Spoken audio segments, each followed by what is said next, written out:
Hi guys, and welcome back to a new episode of the Supplement Science series. So today we are talking about whey protein, which, to be honest, I don't really like calling it a supplement, but I know that a lot of people do see it as that, and generally it is going to be a supplement to your general balanced diet.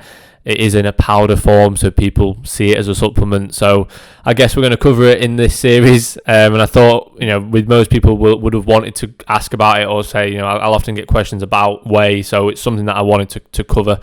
So basically what whey is just a byproduct of cheese making. So it is a byproduct of a whole food, hence why generally I don't really see it as a supplement. There are different versions to whey, so you will have seen like isolate, whey hydro, whey concentrate. You might even see like things like mass gainers, loads of things like that. There's different forms of it, generally just through processing, things that are taken away, things that are added to it that are going to basically improve the quality of it or increase or decrease the carbs and the fats within it.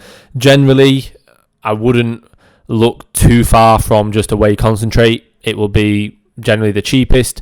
There will be a couple of grams of fats and a couple of grams of carbs on top of what you would get generally from an isolate. If you can afford to get an isolate, then great. It will generally be a little bit smoother. It will likely be a little bit better in regards to digestion, but realistically, again, it's that minor detail between the two, minor differences, and it's that 1% if you want to get the isolate versus getting a concentrate.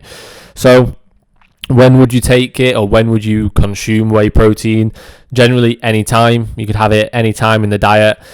There is some warrant to potentially having it post-workout because it's a very fast absorbing form of protein, which is what we want generally after we've trained.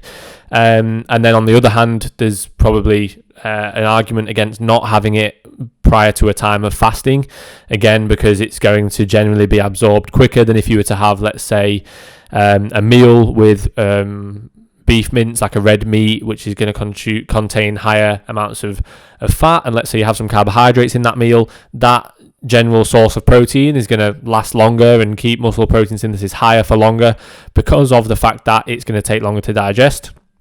Whereas if you were to have like whey protein on its own, it's going to absorb and digest really quickly. If you were to have whey protein with a meal, like cream of rice with some dark chocolate, generally that protein will last longer. So that's something to think about when you do consume it, whether you want it to digest and absorb quickly or slowly. And if it's slowly, then you're going to have to add other things with it.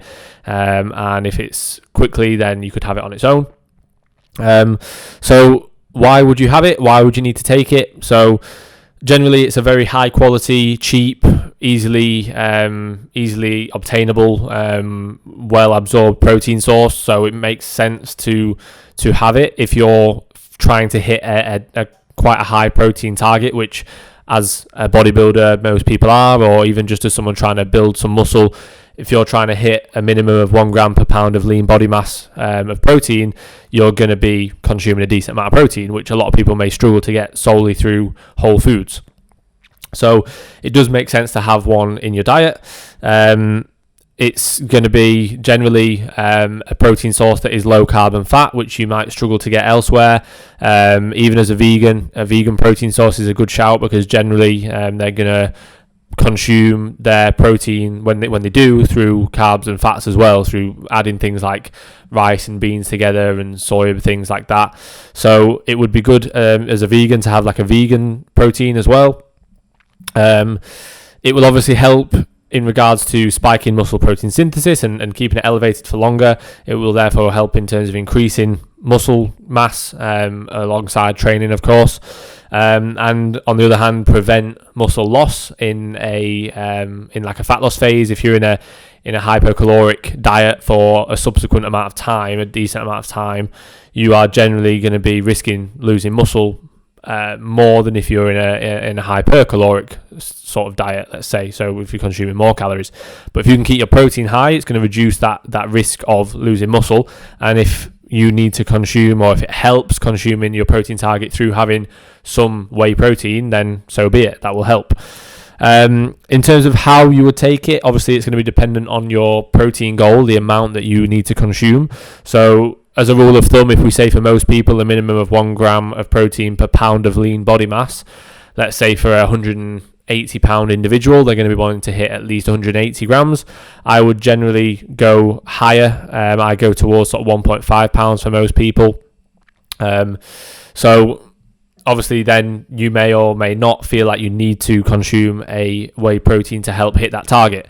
In regards to how much would you say, is a limit in a day, it's hard to say exactly. Generally, like for me, when I was in prep, a lot of my meals were, the protein source was whey based because it was just digesting so well, and I wasn't having any digestive issues. I wasn't having any bloating. I was staying tight. I was posing after every meal, and I was looking how I wanted to look. So I would recommend potentially to understand that it's going to change in different phases. So again, you might be in a gaining phase and you're struggling to get a lot of food in, so trying to get your majority of your protein in through mincemeat might be harder than getting in a little bit more through protein, whey protein. I wouldn't like to give it an exact limit, but I would probably say maybe a maximum of half of your overall intake through whey protein if you're really struggling to get it in through whole foods. If you can have zero or very minimal, then I'd recommend doing so. But for a lot of people, they will struggle to do that, whether it be through financial circumstances or just through appetite circumstances. You could obviously have it as a protein shake. You could make it as a sludge, so just protein in like a mug and make it with a small amount of water, so it's like a dessert consistency. You can obviously use water or milk, depending on what you prefer.